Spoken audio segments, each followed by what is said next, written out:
I have found that there are three basic emotional needs that all people are constantly striving to fulfill in their lives. These needs are love, peace, and joy.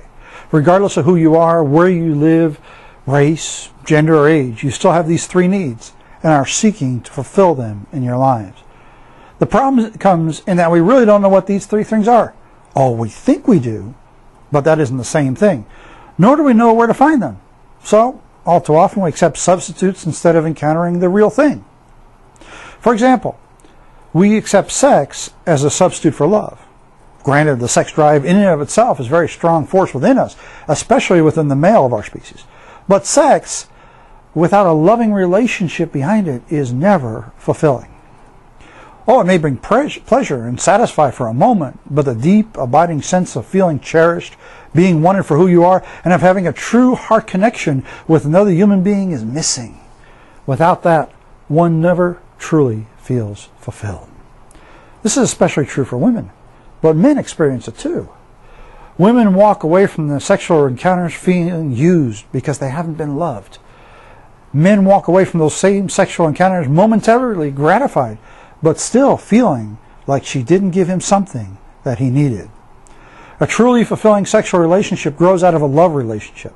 It is not created to be a substitute for the love relationship.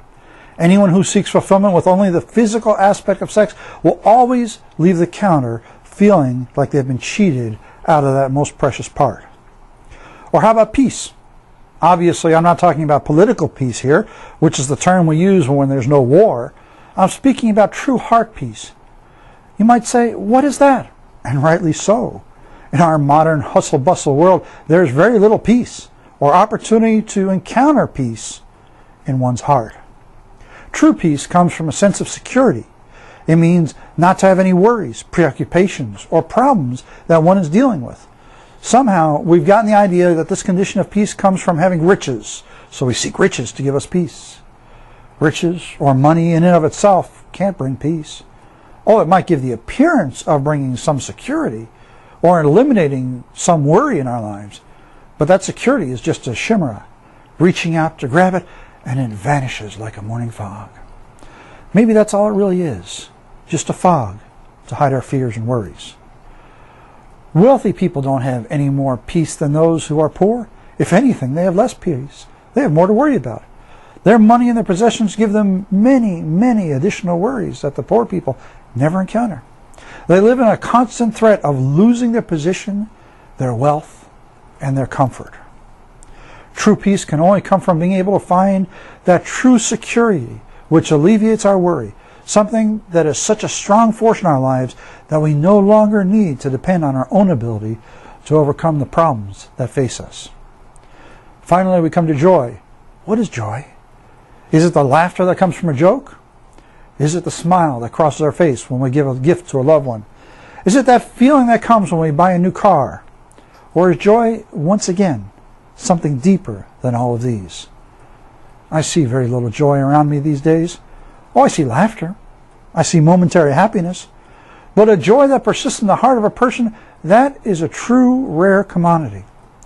There's much sadness in the world in which we live, much that brings hurt to people's lives.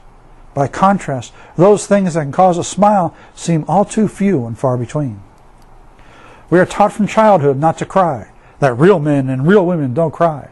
What rubbish! Instead, we are taught to cover up the cry inside with outside laughter. And as we grow, we find that there are chemical stimulants to help hide the pain and laugh even louder. Drugs and alcohol become our substitute for joy, bringing us fun and laughter for as long as it lasts.